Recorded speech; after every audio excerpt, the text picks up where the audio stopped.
thank you for tuning in to the Kieran Roberts Guitar Channel. Today we're going to learn major and minor bar chords that are rooted on the A string. If you haven't already watched my first video on bar chords, I recommend you do, as there is some theory explaining how major and minor bar chords are made that will help you in this lesson. I recommend that beginners watch one video a week or maybe 2 weeks in this series so that you can absorb the information in each lesson and get the maximum benefit. During the first lesson, you will learn some theory, the notes on the E string, how to form major and minor bar chords rooted on the E string. At the end of the lesson, you will know how to play 24 different chords. I've included a link to the first lesson in the description. Right, first things first, I've got an apology to make to anyone that watched the first lesson and was expecting me to do the other 2 lessons the week after, like I promised. After doing that lesson, we sold our house. We're moving to Cornwall, which is a long way away. We had to go and find another house.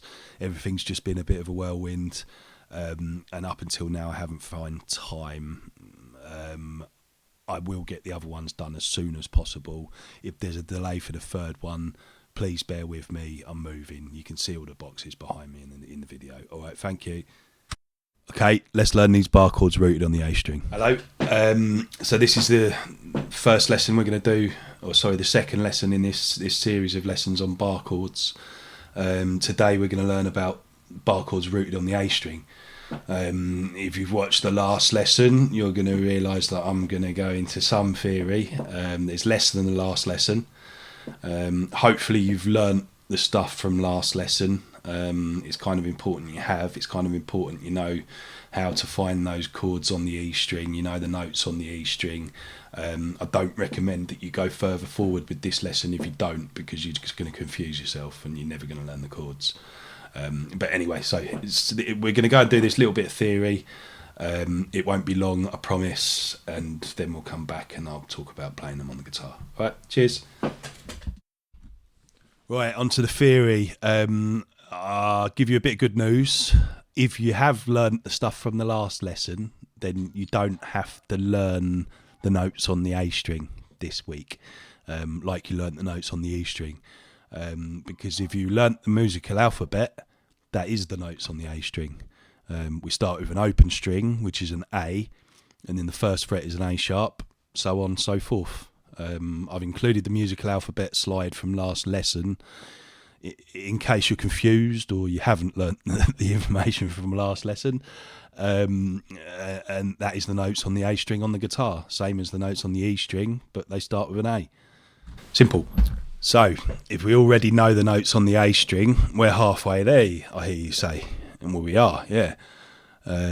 Basically, all I'm going to show you this week is a shape for a minor chord and a shape for a major chord, and both of those shapes are rooted on the A string.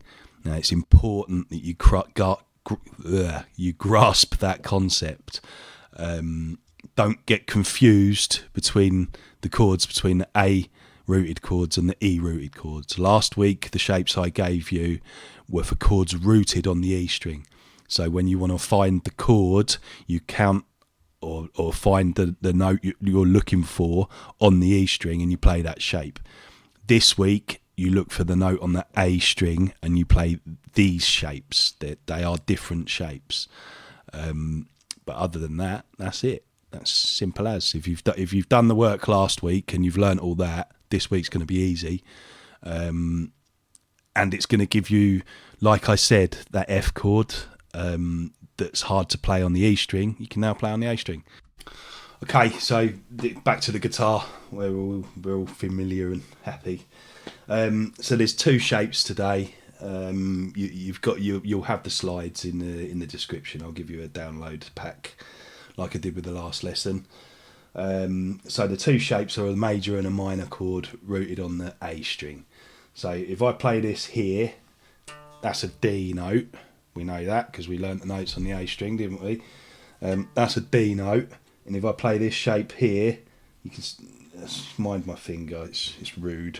That's an A. That's a D major chord. That's your D root note here,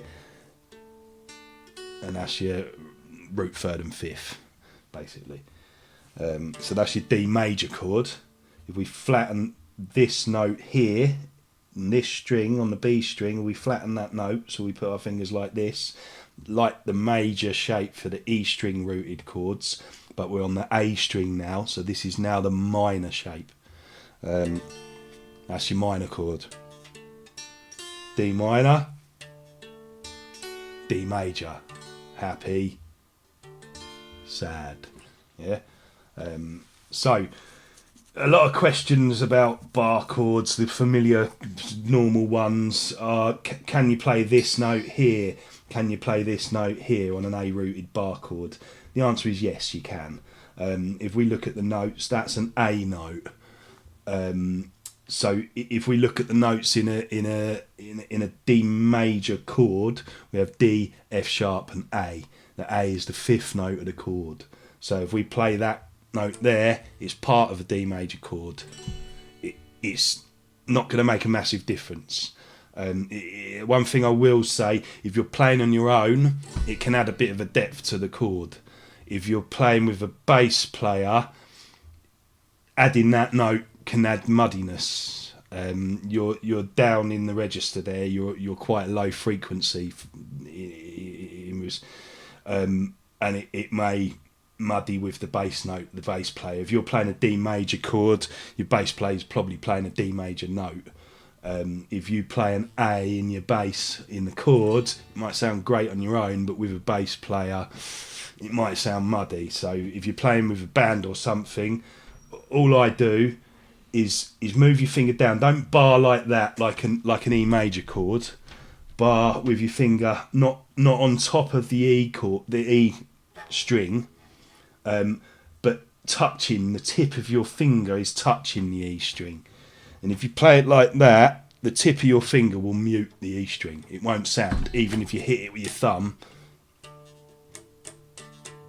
You're only getting the D there. You're getting a muted A string, which is a percussive effect, but it's not going to add another note to your bass. So yeah, you can play that note. It's probably best not to if you're playing in a band. And with the major chord, can we play this high E string? Yes, you can. Technically, you're no longer playing a D major chord. You're playing a D major 6 or add 6 or something like that. Is that right? Anyway, yeah, yeah, it is. So you're technically playing another chord because you're playing this B note, which isn't in the D major chord. However, it won't sound wrong. Do you know what I mean? And if you just, most of the time, especially as a beginner, you're not going to have the strength in your finger to push that down anyway. If you get to the point where you can add it as an embellishment and whatever. Do you know what I mean? Yeah, so you can play it. You're probably not going to when you're a beginner. You might play it sometimes without even noticing, and it's not really going to matter if you do. So, and with the minor chords, it's not this note you're playing, it's this note, which is an A note. Again, A. So it's the fifth of the D chord. Doesn't matter. It's just another note from the D chord. It's widening the sound of that D chord. Again, if you're playing in a band, as you start to do stuff like that, you'll learn that it's maybe not best to play these great big wide bar chords like that, and you'll start to reduce the chords down. So instead of playing a D chord like that, if you're playing with a bass player, you don't need the D bass note. You could just play those 3 notes there. Do you see what I'm saying? So yeah, that's basically it, really. Anything else I can think of? When you're playing this chord, you got to put quite a lot of pressure down here. See how my fingers are working. You will always flip people off when you're playing this chord. Don't worry about it.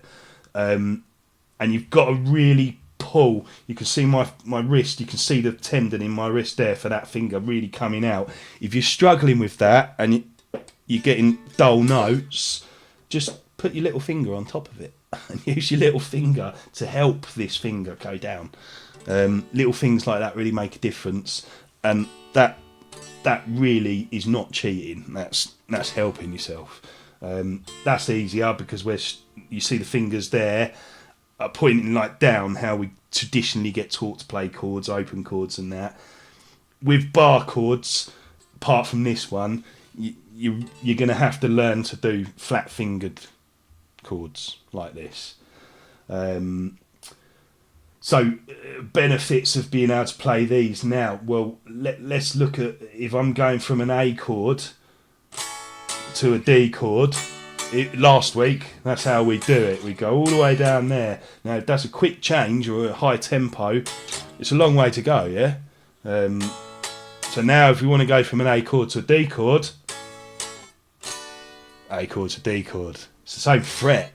Do you know what I mean? All you do is change to the A major, D major.